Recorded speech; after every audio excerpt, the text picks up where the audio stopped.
So it's important, so you need to, first of all, you need to specify by physically repeating what they said to you. Simple as that. Think of a little kid. So is that the toy you want? You're getting a confirmation from them. Isolate it. If I understand, money is the issue. Beside money, anything else I need to do to be able to help you move forward and make a decision on this house. You're asking for a commitment there is going to force them to tell you the real reasons why they're doing what they're doing.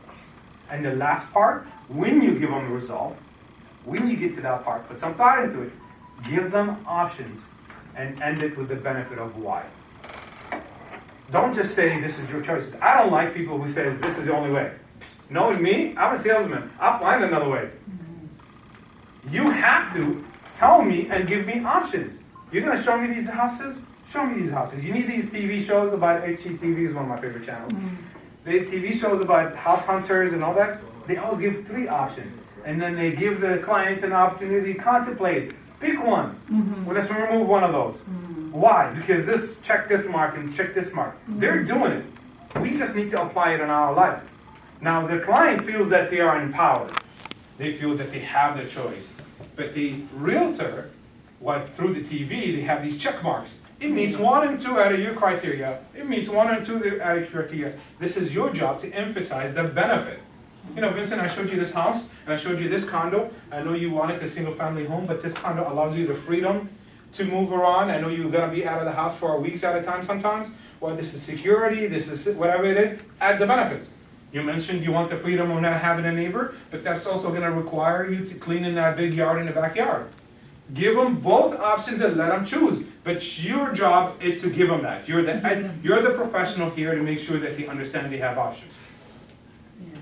Now, do we understand how we overcome objections? Right. Yes. Let's practice it. Who wants to be my victim? Sorry. Sorry, what was your name? I apologize. Joshua. Joshua. Okay, so I'm going to be your client. You showed me several houses, and I'm just being difficult, and we haven't made an offer or anything. Okay. So, what are you going to do? Well, John, I've shown you several houses today. What are some of the benefits that you like about each? Let's say 3 of these properties. Let's break it down because obviously we've seen a lot. So let's break it down to 3. Now, out of these 3 that you said you like, which one do you like the best, and what are the pros and cons? I like the second one that you showed me. That the driveway was great. The 3-car garage was fantastic for me. Okay. So now, is there any other reason or any obstacle that we need to figure out right now to move forward to make an offer on this house that you like? Well, you know what, besides what we talked about earlier about the money, I really wanted my dad to come and look at it first because I respect his opinion and I want him to tell me yes or no on it first. Okay. So. Oh, you're a dad boy. I had one like that. On the phone with his dad every time I show him. Whatever it is, you guys are dealing with million In a buyers kidding right now. way, in a laughing way. Absolutely, Oh, yeah. absolutely. So Joshua, how would you move to the result? Well, I would confirm. So you're saying, to move forward, you would need to talk to your dad, or I would need to talk to your dad to move forward on this house that you like. Is that what you're saying? Correct, that is correct. Okay. So let's set up a time where you and I can meet at this house with your father, and we can make this decision. So he can view it, and we can get this offer moving forward. Beautiful. That was very, very well done. So he isolated it, made sure that he repeated the same thing I said, which is what you need to do. I understand this is what you want to do. Anything else I need to do before us to move forward? And then he got to the result. He didn't jump in, okay, bring the dad tomorrow, I can show him the house. Because that's what would you normally do. We can show the house to later today, this afternoon to your dad. But find out the real reasons. Find out if there's anything else preventing me from moving forward. Now, on this page, I also gave you several different closing techniques. Now, I know you guys are good closers, and because you are fantastic salespeople. So I'm giving you 3 basic ones that I usually use in my life. The first one is the direct close, it takes more of a extrovert personality, somebody who's outgoing to ask for the business directly. Sarah, let's put an offer on this house. That's a direct close. You're not wasting time. Why waste time? Let's put a sale. This is what a direct close is. A lot of people are not comfortable with that because it's maybe a little too aggressive to certain individuals. So I'll give you 2 other options. Option 2 is a procedural clause. They use that for telemarketers over the phone. Mr. John, what I need next from you to move forward with this transaction is your credit card, and then you got it, where will be done. They asked me for a close, they asked me for the sale, but they don't really direct me asking for the sale. They told me the next thing I need from you is your credit card. That's a procedural close. So for you guys, the next thing I need from you guys is just give me a bank statement showing proof of asset, and then have the opportunity to be able to make an offer. You didn't ask for the sale directly, you told me what's gonna be the next step, and you left it in my hand to make that decision. That's a procedural close. The third one is my favorite, okay? When I wrote this, when I came up with this, I kept thinking of my little niece. Cause she's a tough customer, you know? I cannot make her happy despite what I do. So I thought about, how do I win with a little kid? It's called the give and take closing technique. Sweetie, if I give you this toy, would you share it with your cousin Ramon? What did I do? I asked for her at the sale, but I had to give her something.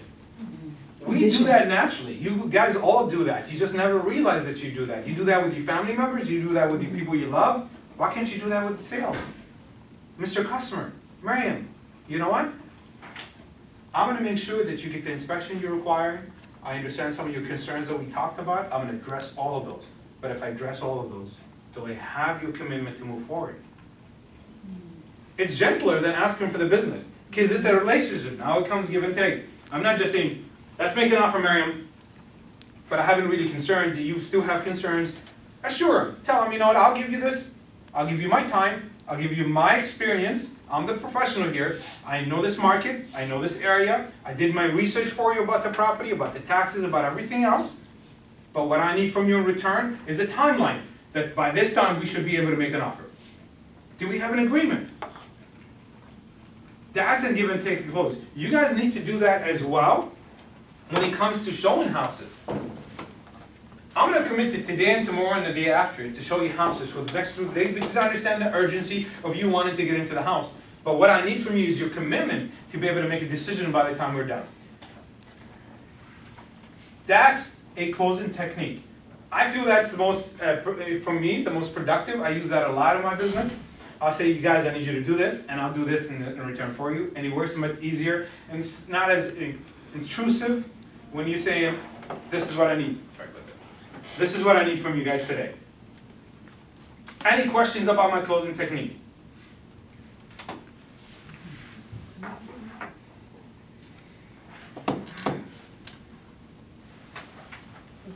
These are really great. They give us options to use them, you know, depending on your personality. I guess There's multiple yeah, closing techniques out there, yeah. but these are the ones. Yes, Ivan. Go ahead. Yeah, it seems like you could almost use the direct closing technique followed by the procedural closing. So you could, I feel like you could say, oh, let's make an offer. So the next thing we need to do, and then kind of get into that. So that would kind of be incorporating both. Is that something that could work, or do you want to separate the two? No, absolutely, absolutely. If you feel comfortable with asking directly for the business, which what I encourage each and every one of you, you're not doing anything wrong. Think of the doctor illustration. When you go to the doctor and you have an ear infection, do you tell the doctor how to treat you?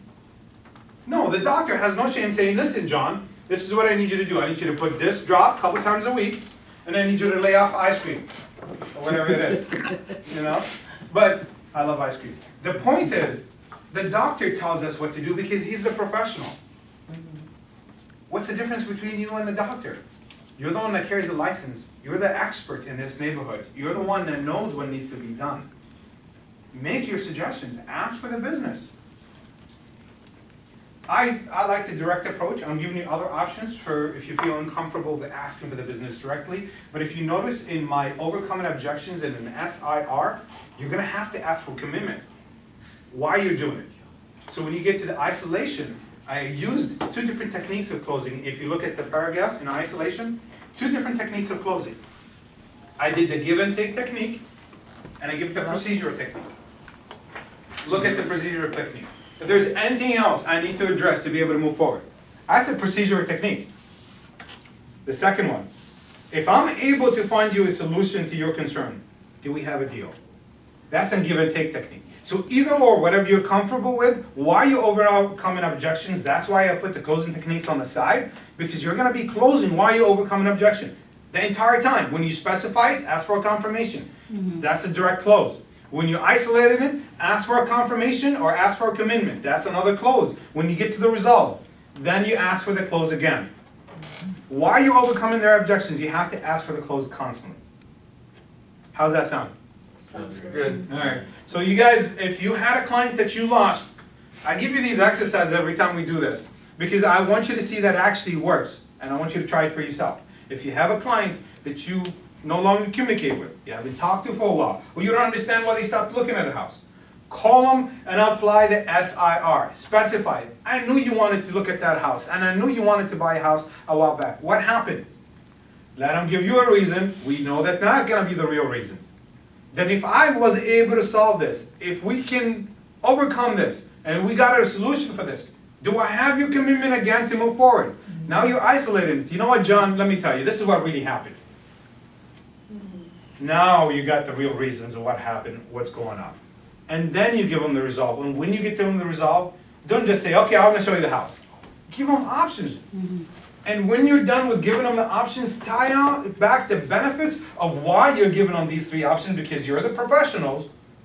I'm giving you these 3 options because of my personal experience and my professional opinion. This is why this is best for you based on what you told me, Mr. Customer. Do we have a deal? Yeah. Great. I love it. I love it. Thank you so much. Very good.